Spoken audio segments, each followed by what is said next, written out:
Good Party leader Patricia De Lille has just concluded the party's election manifesto launch in Johannesburg. The 2024 general elections will take place on the 29th of May. Well, to unpack the manifesto, we're joined by political analyst Dr Sysman Motloung. Dr Motloung, I appreciate your time. Thanks so much for speaking to us. A number of issues have come out of that election manifesto: the basic income grant, spatial justice, gender and identity, ethical leadership, Palestine and foreign policy. So certainly a number of issues for us to unpack. But how does the manifesto propose to fund the basic income grant to the tune of R1,000 almost per month for all unemployed people? Thanks, Ugo, for inviting me. And I think when we look at that manifesto, the justifications that Ms. De Lille is providing is the restructuring of government. So they will repurpose government and see where to minimize wastages and minimizing corruption. Their main argument is that corruption is eating away the benefits that should accrue to the public. And this is what they say will really fund this 1,000 grant for unemployed. So what would be the potential economic implications of implementing such a grant on a national scale? I mean, those are big numbers. It's almost tripling what the currently is being paid. Yeah, this is very interesting because you see a good and similar amount presented by EFF around the matric people who have a matric certificate. And I think the rationale is more similar in that sense. DA proposes to, EFF proposes to cut a tender system, and this is how they would really bring in money. And the economic impact will be that when you have really minimized on corruption, that money comes back to the public and it is forwarded to the citizens, and they will go back to invest that money into the economy. You see here how De Lille is talking about the 1,000 experiment that they have made where people who received R1,000 were to go and buy a machine for, say, welding, for example, or somebody who can start a business. And those services, they sell for profit, and they now maximize on that profit to improve their livelihoods. That economic impact, even though the public was cynical about it, is what President Ramaphosa was talking about, the SRD grant, 350, how somebody used that 350 to start an ice cream and so forth business. So there is an argument or an explanation that people don't misuse the money, or they say don't always, or all of them don't misuse the money, but they can invest it back to the economy for better services and for better returns that accrue to themselves. So there is a meaning to it, that it will benefit the economy, certainly. So I suppose part of the argument would suggest that this R1,000, if it is given as the basic income grant, is not in perpetuity, because if an individual is given R1,000 and they're able to grow that amount, start a business, then they won't need the R1,000 and almost start saving the government money. Yeah, I think what De Lille is saying, we could give that logic if we say to you, we have given you a grant for a year, and you should demonstrate to some extent, or logically use that money to improve your livelihoods. Don't be trapped forever, because it's making sense that you cannot survive on R1,000 forever. You have children, you have some other needs that you should provide for at home. So 1,000 will not be enough. And that logic of not being in perpetuity has been presented by the Democratic Alliance. They say you have to prove to us that you've been looking for a job and you failed, and this is when you will qualify for a basic grant. But once you get employment, once you make money, then you will have to be off. And that, for me, it ensures the sustainability of this grant and making space for other people. So we see also with this SRD that people who are receiving the SRD grant during COVID, and they say they found a job some time later, and because of a bank account, government, even now, they could now say, oh, Motloung, you got 2,000 rand, you got 5,000 rand, automatically they remove you from that system. So I think if that logic could be implemented, it will be something that ensures the sustainability of this grant. Well, Dr. Motloung, we can't really talk about how practical that process is without speaking about the issue around corruption and how this manifesto proposes to tackle corruption within government institutions and ensure ethical leadership. Because Patricia De Lille argues that a huge amount of money is lost via the means of corruption. I think that is now a popular sentiment, and it has a basis. We see how many projects have been implemented and not completed, and the money is gone. Go into Northwest Province, you'll see how many projects have really come to a standstill, and nothing is showing for that. So it is true that corruption eats away, and I think this is what Good is saying, and De Lille is making that argument to even say, I'm known for being a whistleblower.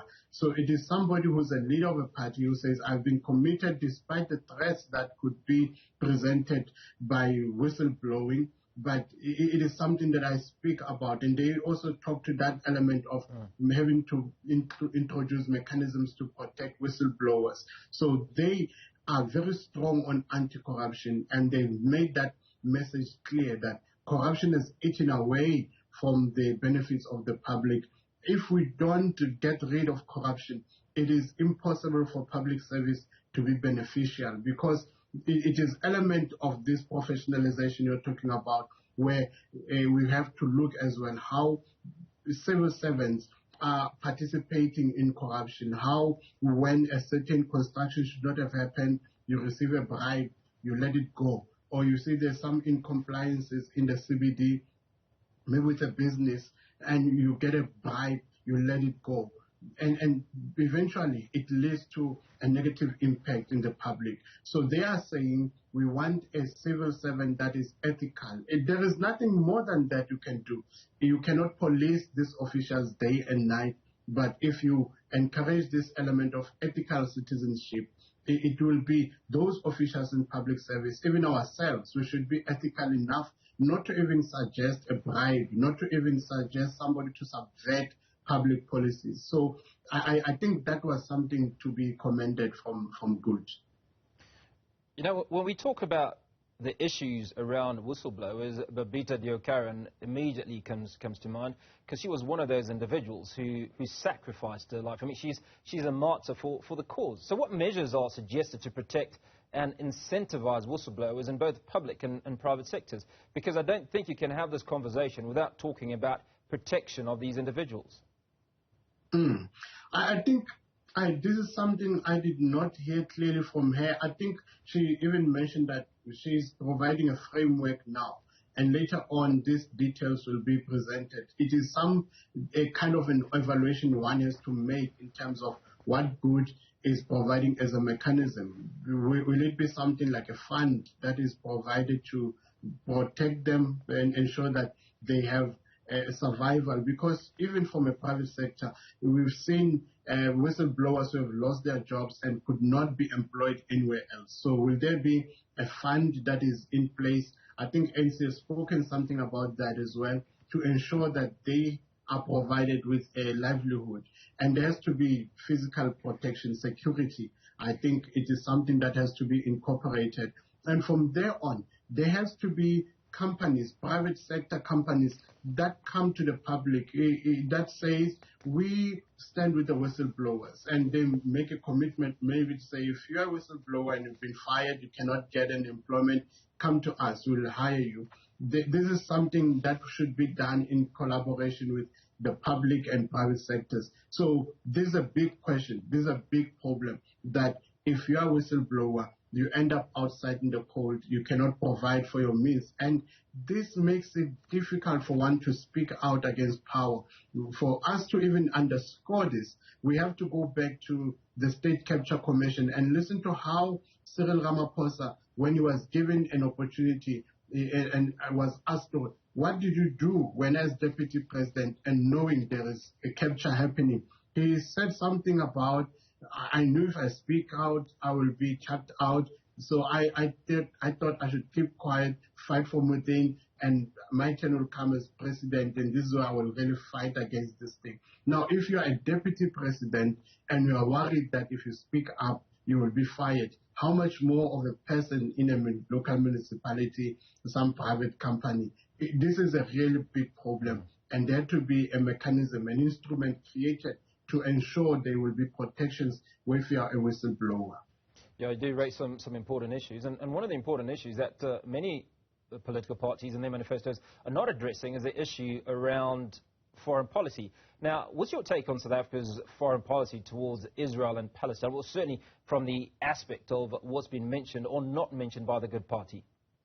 You know, foreign policy is something interesting. We see with Good, what they raised was an issue of Palestine, and Palestine is something that is popular now. It's like if you don't take a position on Palestine, you are not progressive, or you might not get some support locally.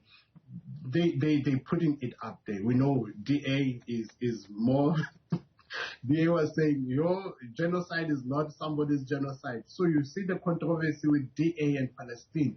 But the question is not only on Palestine. We have issues in Congo, we have issues in Sudan, and other controversies in Africa. I see all or most of these political parties are not saying so much in terms of their foreign policy in dealing with Africa, but they have really picked up this thing of Palestine as if it's the main issue in our foreign policy. So, yeah, you have to mention it because it's happening now, and we see how controversial it is. So Good, maybe EFF, DA, they're more like they in the same pack. Now DA, BOSA, ACDP, they are pro-Israel. And it's now for the voter to really think how meaningful, how important this is for them if they were to support a political party that is against Palestine or that sympathizes with Palestine.